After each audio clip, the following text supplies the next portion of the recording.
Agora, falar um pouco do Trump 2.0, tá?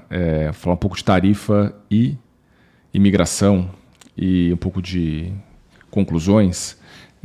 Acho que a gente só trazendo um pouco o porquê que o Trump anunciou aquelas tarifas contra México e Canadá. A gente já comentou aquela questão do drug war contra trade war, muito mais para controlar a fronteira. Mas acho que uma coisa importante para ter em mente, né, que os Estados Unidos têm muita alavancagem, né, não sei se essa é a palavra, leverage contra esses países, porque assim, o comércio exterior para Canadá e México é muito relevante para o PIB. Tá?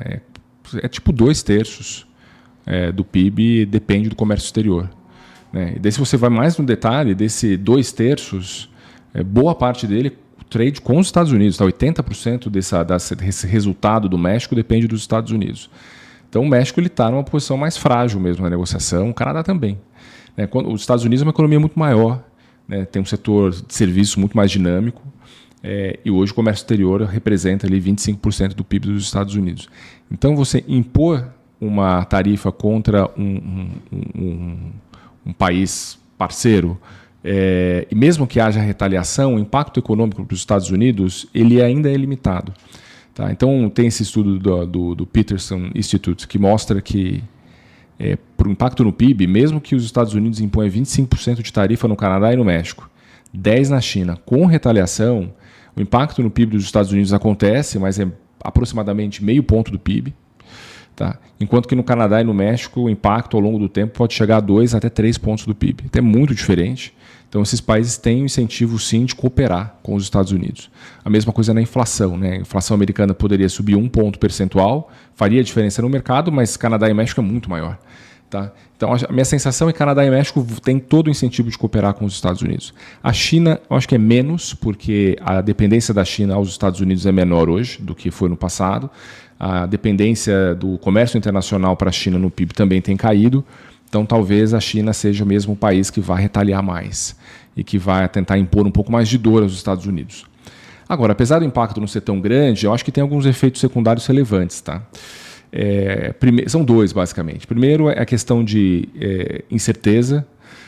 Acho que a incerteza cresce muito nesse cenário. Tem hoje um texto do Wall Street Journal falando nessa linha, tá, que o aumento da incerteza relacionada às mudanças de política econômica nos Estados Unidos tem levado o investidor, né, o empresariado, a diminuir investimento. E daí você pega esse Trade Policy Uncertainty Index, e você olha lá 2018, 2019, né, na primeira guerra comercial, ele teve realmente picos, né? Está invertido, tá? Então, para baixo é aumento dessa incerteza. É aumento da incerteza. Se você olhar em 2018 e 2019, esse aumento da incerteza ele foi meio que puxando para baixo o PMI do mundo todo. Tá? Então, você teve um efeito na atividade econômica pelo canal de incerteza. E a gente tem visto agora uma recuperação desses PMIs, a gente já mostrou no slide anterior, mas um colapso não, né, um aumento, né, muito grande da incerteza relacionado a trade, que é a linha azul aqui. Né? Invertido. Então, foi para baixo, aumentou a incerteza. E, normalmente, isso tem um impacto na atividade econômica ao longo do tempo. Se repetiu o que aconteceu em 2018 e 2019. Então, acho que esse é um fator que gera esse impacto ruim para a atividade econômica ao longo do tempo, talvez mais no segundo semestre.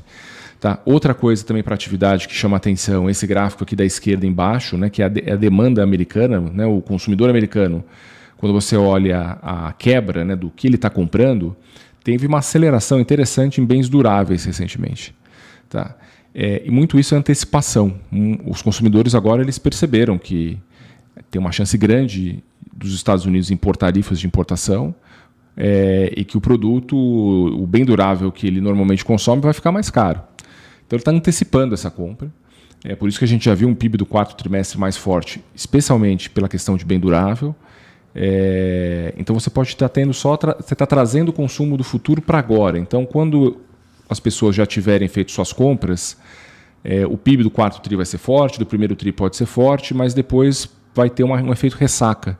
E daí o PIB pode ser mais fraco por essa antecipação que aconteceu em bens duráveis. Também vai se compondo aí um cenário de menos crescimento no segundo semestre. Terceiro ponto, esse prêmio de trade war na curva. Né? Você pega o break-even inflation de 2 anos, né, que é a taxa de inflação implícita nos títulos da dívida pública americana, ele descorrelacionou muito do preço do petróleo, né? A aderência de curto prazo ao preço do petróleo é grande, né? Você toma um choque do preço do petróleo que vai para a gasolina e o break-even flutua muito em função disso. E nos últimos tempos, nos últimos 3 meses, o preço do petróleo ficou relativamente bem comportado, mas o break-even inflation abriu.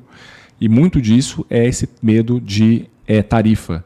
Então você está vendo aqui uma composição do choque negativo de oferta, né? O PIB tem um viés para baixo, a inflação para cima, né? Eu acho que é isso que a gente pode conviver no segundo semestre. E por fim, só um exemplo aqui de 2018, tá? Quando o Trump anunciou tarifas contra a China. Se você pegar o CPI, na inflação de eletrodoméstico nos Estados Unidos, ela subiu 7% e o consumo caiu 12%. Então o americano já percebeu essa jogada e falou, então vou antecipar, né, todo esse consumo antes que os preços subam. Então tem os seus efeitos, né, que vão permeando de maneira um pouco mais sutil, mas que acontece na economia dos Estados Unidos com tarifa.